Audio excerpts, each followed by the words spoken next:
한 주가 다 지나가고 있습니다. 벌써 금요일입니다.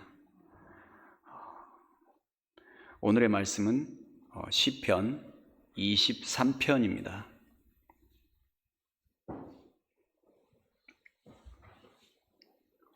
시편 23편.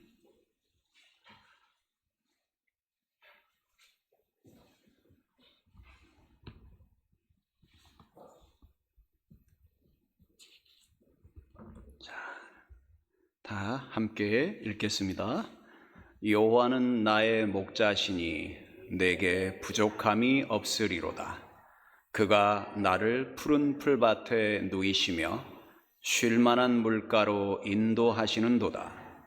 내 영혼을 소생시키고 자기 이름을 위하여 의의 길로 인도하시는도다. 내가 사망의 음침한 골짜기로 다닐지라도 해를 두려워하지 않을 것은 주께서 나와 함께 하심이라. 주의 지팡이와 막대기가 나를 안위하시나이다. 주께서 내 원수의 목전에서 내게 상을 차려주시고 기름을 내 머리에 부으셨으니 내 잔이 넘치나이다. 내 평생의 선하심과 인자하심이 반드시 나를 따르리니 내가 여호와의 집에 영원히 살리로다. 아멘. 오늘의 주제는 평안입니다. 세상 사람들은 모두가 평안을 원합니다. 하나님을 믿는 저희뿐만 아니라 세상의 모든 사람들은 평안하기를 바랍니다. 그래서 이 땅에서는 적당히 배가 따뜻하고 배가 부르고 등 따시면 그리고 건강하면 좋겠다라고 생각하는 사람들이 많을 겁니다. 그 정도만 가지고도 살만하다라고 생각하시는 분이 많이 있을 겁니다. 그만큼 세상은 그렇게 배부르고 등 따시고 늘 건강한 삶을 산다는 게 쉬운 삶이 아니기 때문입니다. 그래서 속담에도 등 따시고 배부르면 잔소리가 없다, 이런 속담이 있답니다. 혹시 들어보셨습니까? 네.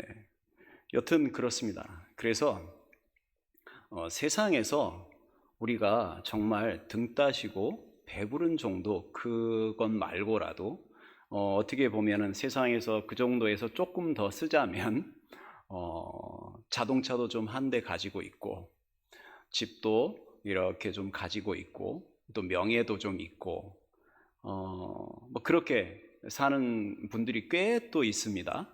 그래서 부러운 어떤 TV에 보면은 상당히 어떤 부러우신 분들도 많이 있고요. 자, 그런데 세상 사람들은 이렇게 모든 걸 많이 가지고 있는데 그것이 이루면 이룰수록 무언가 목표를 이루고 많이 가지고 있으면 있을수록 허탈함이 생긴다라는 것은 모두가 다 알고 있는 사실입니다. 석가모니가 불교에서 나갔을 때 그 사람은 처음에 너무 많이 가지고 있는 사람이었습니다. 인도의 왕자였으니까요.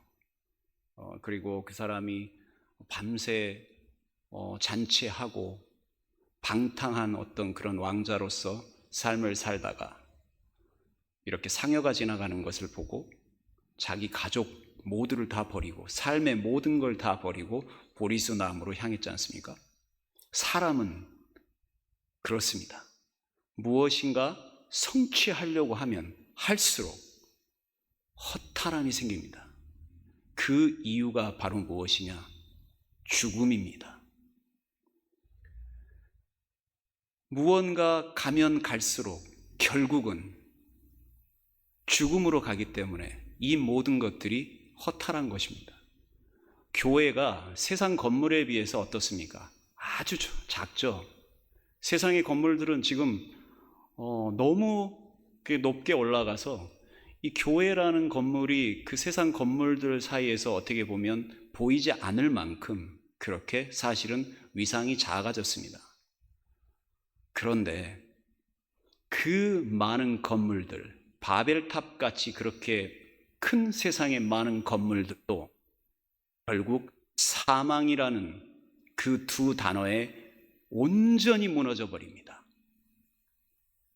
다시 말하면 이 세상은 두말하면 잔소리, 사망이라는 배경이 있기 때문에, 그 사망의 권세가 지배하는 세상이기 때문에 결국은 어떤 것도 사망 앞에서는 다 허탈하고 두려워지기 마련입니다. 성경에는 어리석은 부자에 대해서 얘기를 하고 있습니다. 그 비유를 얘기하면 잘 알고 계실 겁니다. 누가복음 12장 19절에 있는 말씀을 제가 말씀드리겠습니다. 그 부자가 이렇게 얘기를 하고 있습니다. 내가 내 영혼에게 이르되, 영혼아, 여러 해 쓸 물건이 많이 쌓아두었으니 평안히 쉬고 먹고 마시고 즐거워하자 하리라. 그런데 하나님께서 무엇이라고 말씀하십니까? 자, 20절 보면 하나님은 이르시되, 어리석은 자여, 오늘 밤에 너의 영혼을 도로 찾으리라. 누가 찾습니까? 하나님이 찾습니다. 사망 권세를 이길 수 있으신 분은 유일하게 하나님이시지 않습니까? 하나님께서 그 생명을 걷어 가십니다. 그러면 너가 준비한 것이 누구의 것이 되겠느냐? 이렇게 말씀하셨습니다. 다시 말해서 21절에 자기를 위해 재물을 쌓아두고 하나님께 대하여 부요하지 못한 자가 이와 같으니라. 이렇게 말씀하고 있습니다. 즉 죽음은 그 어떤 능력자도, 세상에 그 어떤 모든 걸 다 가지고 있는 사람도 결국은 풀 수 없는 숙제입니다. 그래서 그 풀 수 없는 숙제 때문에 결국 사람들은 날마다 무언가 이유 없이 두려워하고 이유 없이 허탈해하고 살고 있습니다. 그걸 가장 잘 나타낸 곳이 바로 전도서입니다. 그래서 전도서의 1장 2절을 보면 전도자가 헛되고 헛되며 헛되고 헛되니 모든 것이 헛되도다. 해 아래 수고하는 모든 수고가 사람에게는 무엇이 유익한가? 한 세대는 가고 한 세대는 오되 땅은 영원히 있도다. 땅이 영원히 있다는 얘기가 영원토록 땅이 존재한다는 것이 아니라 세대가 짧다, 인생이 죽음 앞에서 너무나 짧다라는 얘기를 하기 위해 그렇게 비교를 쓴 것입니다. 그만큼 땅은 항상 있는 것 같은데 우리의 인생은 너무 짧습니다. 그리고 죽음이 눈앞에 너무 빨리 다가오고 있다는 것입니다. 그런데도 말입니다. 세상에서 이 죽음의 권세 아래에서, 사망 권세 아래에서 최고로 행복한 사람이 어떻게 살고 있는지를 보여주는 게 바로 솔로몬입니다. 그래서 그 솔로몬이 전도서 2장에 보면 이렇게 얘기를 하고 있습니다. 2장 3절을 보면 제가 빨리 읽어드리겠습니다. 내가 내 마음으로 깊이 생각하기를, 내가 어떻게 하여야 내 마음을 지혜로 다스리면서 술로 내 육신을 즐겁게 할까?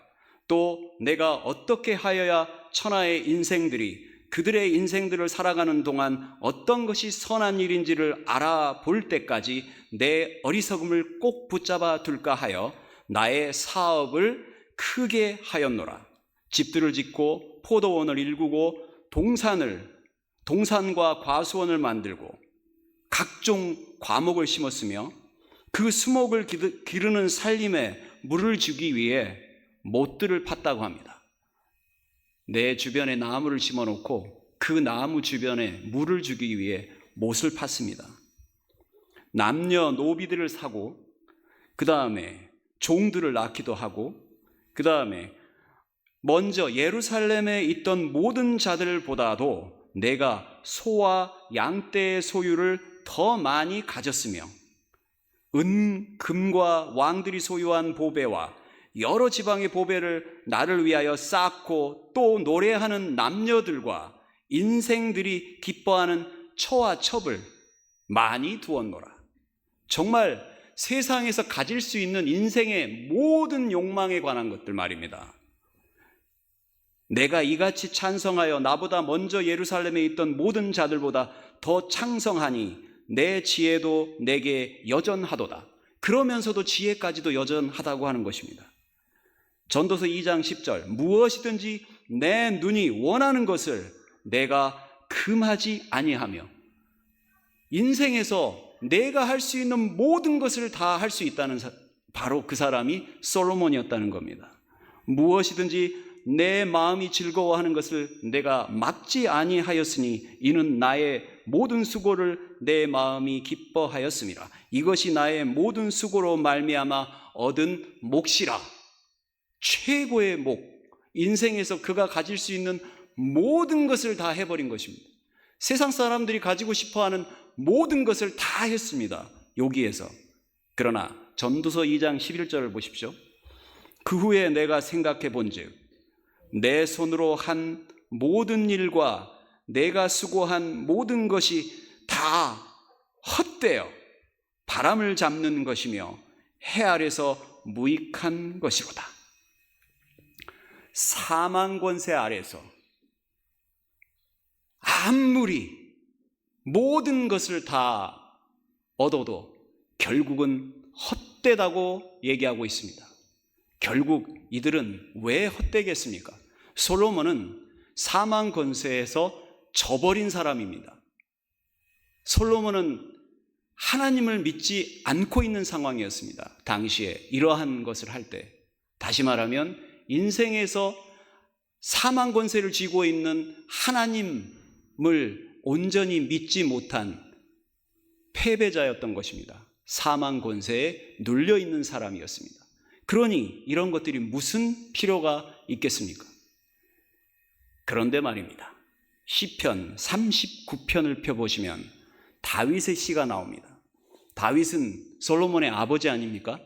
그런데 그 다윗은 오늘 보는 시편 23편을 지은 사람입니다. 사망 권세를 이긴 사람입니다. 하나님을 온전히 믿은 사람이고 승리한 사람입니다. 즉 죽음이라는 것을 부셔버릴 수 있는 하나님의 자녀였던 것입니다. 예수 그리스도가 우리를 위해 십자가를 지시고 그 사랑으로 죽으셨을 때 그 예수 그리스도를 사흘 만에 살리신 분이 하나님 아니십니까? 그 부활의 능력을 다윗은 가지고 있는 사람이었던 것입니다. 그래서 이 다윗이 이렇게 고백합니다. 시편 39편 4절, 여호와여 나의 종말과 연한이 언제까지인지 알게 하사 내가 나의 연약함을 알게 하소서. 다윗은 종말을 알고 있었습니다. 죽음에 관한 것을 알고 있었습니다. 그래서 항상 그 연약함, 내가 죄 아래서 사망 권세 아래서 결국은 나도 죽을 수밖에 없다라는 것, 심판받을 수밖에 없다라는 것을 하나님 앞에 고백하는 것입니다. 주께서 나의 날을 한 뼘 길이만큼 되게 하시매 그만큼 짧다는 것을 다윗은 고백하고 있습니다. 나의 일생이 주 앞에 없는 것 같사오니 사람은 그가 든든히 서 있을 때에도 진실로 모두가 허사뿐이니이다. 시편 39편 7절을 보면 주여 이제 내가 무엇을 바라리요 나의 소망은 주께 있나이다. 승리하는 자와 사망 권세를 이긴 하나님을 온전히 믿는 자, 그리하여 사망 권세에서 승리한 다윗과 사망 권세로부터 져버린 솔로몬은 이렇게 차이가 있습니다. 다윗은 이 시편 39편을 지을 때 고통을 받고 있었던 때였습니다. 아마도 자기 아들 압살롬에게 피해 다니고 있었을 때인지도 모르겠습니다. 다윗은 그런 상황에서조차도 오히려 주님을 자기의 목자로 알고 있었기에 인도하시고 보호하시며 나를 온전히 천국으로 인도하실 걸 알고 있었기에 지금의 이 고통이 그 다윗에게는 아무것도 아니었으며 오히려 솔로몬이 헛되고 헛되도다 할 때 다윗은 오 주여 나의 소망은 주께 있나이다 하며 감격했던 것입니다. 제가 존경하는 목사님이 한 분 계십니다. 그런데 그분이 미국에 계신 분이십니다. 온전히 평생을 설교만 하시는 분이신데 한 50년 이상 설교만 하신 분이십니다. 그분의 동영상이 가끔 유튜브에 이렇게 쭉 내려옵니다. 젊어서부터 이렇게 쭉 이렇게. 그분은 그 유튜브 자체가 무료입니다. 광고가 없어요. 그러니까 광고를 아예 붙이지를 않는 거죠. 유튜브에 이렇게 전화를 했겠죠. 그래서 그 유튜브를 이렇게 보시면 이렇게 젊어서 멋진 모습을 보이시면서 강력한 설교를 하시다가 어젠가 이렇게 다시 한번 찾아뵙는데 이분이 폐 수술을 하시고 퇴원을 하셨더라고요.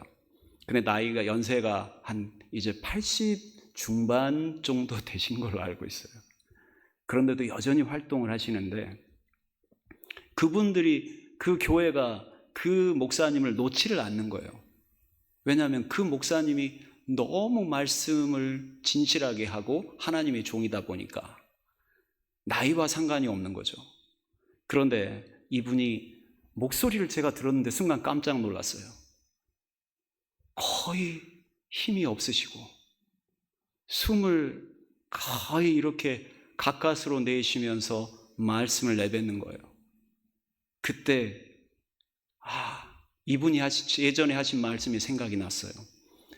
나랑 비슷하게 동역했던 많은 목사들이 이제 다 떠났다. 그리고 이제 나 혼자 남았습니다. Last man standing 이라고 그런 말을 하시더라고요. 그때 제 마음이 울컥했는데 그분이 이제 아마 오래 못 사실 것 같다는 느낌이 들었어요. 그때 순간 안타깝다라는 생각을 순간 했었다가 조금 있다가 이게 아니지. 이분이 평생을 이렇게 하나님을 위해 사시고 이제 어쩔 수 없는 인간의 육신의 몸으로 흙으로 돌아갈 나이가 되었지만 이분은 이미 다윗처럼 하나님의 놀라운 그 사랑 안에서 평생의 세상 속에서 하나님을 목자로 생각하며 따랐던 그 다윗처럼 이분도 그렇게 평생 하나님을 위해 말씀을 전하고 이제 나의 육신이 곧 다 되는 순간까지도 최선을 다해서 비록 힘든 그러한 노구지만 그 말씀을 이렇게 전하는 모습을 보면서 사랑을 많이 받으시겠구나. 정말 멋진 삶을 살고 계시는구나 라는 생각을 했습니다. 신학의 언어 중에 already and not yet이라는 단어가 있습니다. already and not yet이라는 뜻은 천국은 이미 우리에게 왔고 아직 예수님이 다시 오시기 전까지는 아직은 온전한 천국이 아니다라는 그런 신학적인 개념입니다. 여러분, 지금 우리의 삶은 말입니다. 이미 하나님께서 사망 권세를 무너뜨리시고 우리와 함께 계십니다. 그래서 여러분들은 이미 다윗처럼 사망 권세로부터 승리하신 분들이십니다. 그리고 앞으로 우리가 진정 하나님을 만났을 때 모든 사망 자체가 유황불에, 그 불못에 다 들어가 버리고 영원히 우리는 사망이 없는 하나님과 함께 살게 될 것입니다. 시편 한 구절 한 구절을 간단하게 우리가 한번 묵상해 보시겠습니다. 여호와는 나의 목자시니 내게 부족함이 없으리로다. 여기에서 목자라는 말은 히브리어로 로이라는 그 원형에서 나온 로이라는 말인데요. 그게 라라는 원형에서 나온 말인데 먹이다, 돌보다, 양육하다, 그리고 다스리다, 그리고 이렇게 함께 하다라는 뜻을 가지고 있습니다. 즉 목자는 먹여야 되고요. 우리를 이렇게 항상 주님이 먹이시지 않습니까? 그리고 또 돌보시고 기르십니다, 우리를. 그리고 항상 길을 인도해 주십니다. 즉 양들은 목자가 없으면 이게 겁도 많고, 양들은 고집도 세고 앞도 잘 못 본답니다. 눈이 시력이 안 좋아서. 그리고 또 머리가 나쁘대요. 그리고 또 잘 넘어진답니다. 그리고 또 넘어지면 잘 일어나지를 못한대요. 그리고 털을 안 깎아주면 스트레스 받아서 죽기도 한답니다. 그러니까 거기에다가 맹수가 오면 도망도 못 간답니다. 사슴들이나 이런 동물들은 다리가 길고 이래서 얼른 도망가지 않습니까? 토끼도 도망을 가는데 양들은 그것조차도 못하는 거죠. 그냥 맹수가 오면 당하는 거예요. 그러니까 목자가 반드시 필요했던 겁니다. 다윗이 목동이었으니까 당연히 그 목자의 마음을 알겠죠. 그리고 하나님을 만나고 나서 하나님을 이렇게 생각하니까, 아, 내가 양이구나. 인생에서 하나님이 나의 목자시구나. 그래서 내가 하나님이 이렇게 돌보시니까 내가 정말 부족함이 없구나라고 고백을 하는 것입니다. 그리고 그가 나를 풀밭에 누이시며 쉴 만한 물가로 인도하시는도다, 이렇게 지금 다윗은 얘기하고 있는데요. 양은 평화로워야만 등을 대고 눕는답니다. 그러니까 조용하고 고요하고 무엇인가 불안함이 없을 때 비로소 몸을 움직이지 않고 잔답니다. 그런데 만약에 주변이 환경이 불안하고 불편하고 뭔가 안 좋으면 양은 잠을 자지 않고 밤을 지샌답니다. 그러면 그때 목자가 가서 쓰다듬어 주면서 달래줬을 때 비로소 목자의 음성을 듣고 양이 잠을 잔답니다. 하나님께서 여러분들의 삶에서 정말 두렵고 불안하고 그럴 때가 많지 않습니까? 우리 인생에서. 그럴 때 이 목자의 마음으로 하나님께서 우리에게 오셔서 같이 바라보시고 걱정해 주시면서, 얘야 괜찮다, 자,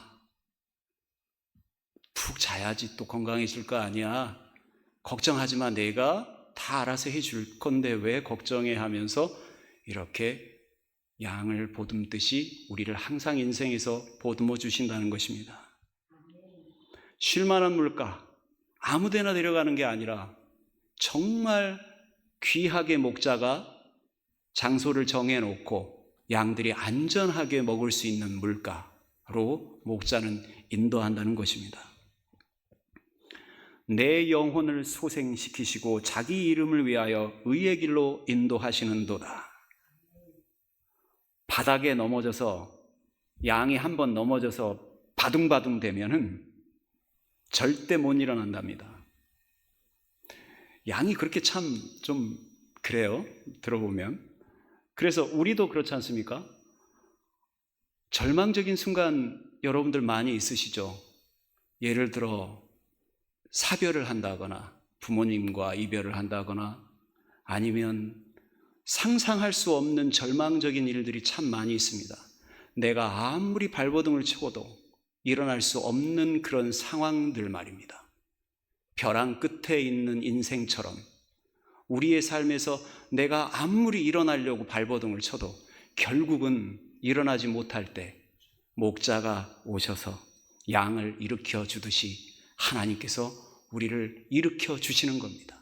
그래서 비로소 우리가 이렇게 살고 있고, 앞으로도 우리가 그렇게 넘어지더라도 다시 일으켜줄 목자가 우리 곁에는 계십니다.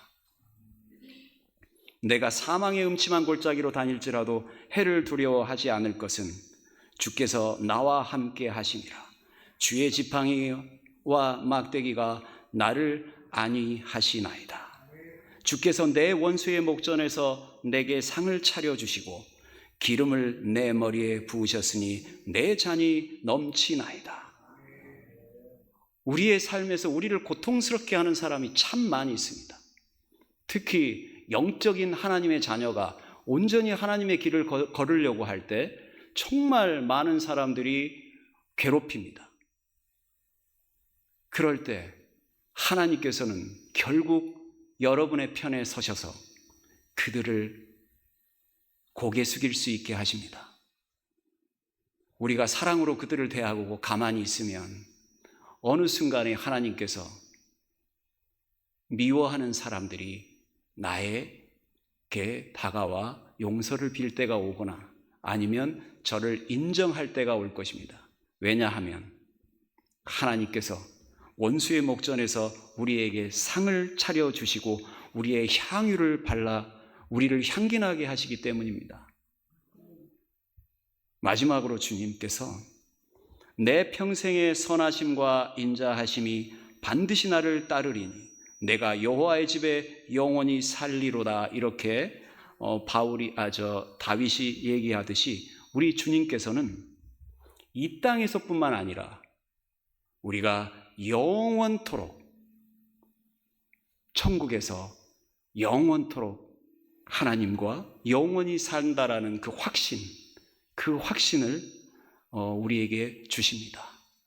그래서 이런 시편 23편의 다윗의 고백은 결국 세상에서 사망으로 그 사망의 권세 때문에 죽어버린, 즉 죽음을 이기지 못하는 사람들이 절대 고백할 수 없는 생명을 받고 부활의 권능으로 하나님의 사랑을 받고 능력을 받은 사람들만이 고백할 수 있는 시가 바로 이 시편 23편입니다.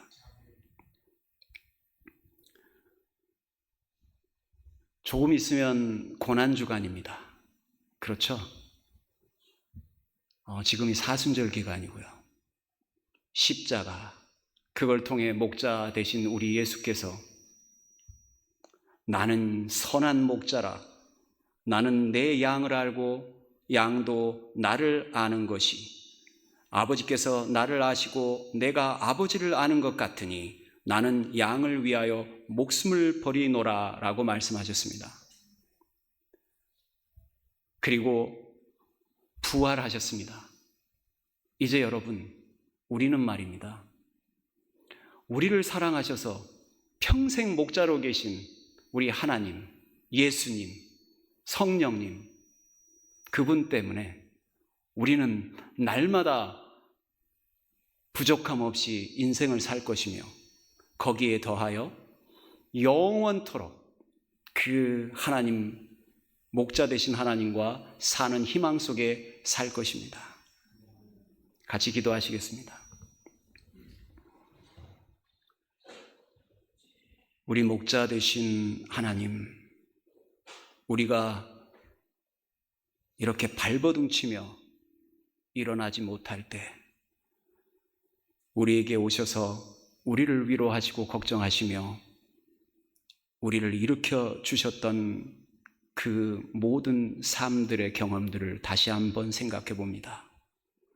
주님, 우리가 지금껏 살아왔던 것이 우리의 수고와 우리의 노력이 아니라 우리의 인생을 이끌어 가신 목자 되신 하나님의 은혜였음을 고백합니다. 하나님, 이제 사망 권세를 이기시고 부활하신 예수 그리스도, 그를 살리신 하나님의 능력이 사망의 세상에서 복종하고 사는 사람들과 달리 온전히 우리가 사망 권세 안에서 승리할 수 있게 하여 주셔서 감사합니다. 거룩하신 우리 주 예수님 이름으로 기도합니다. 아멘.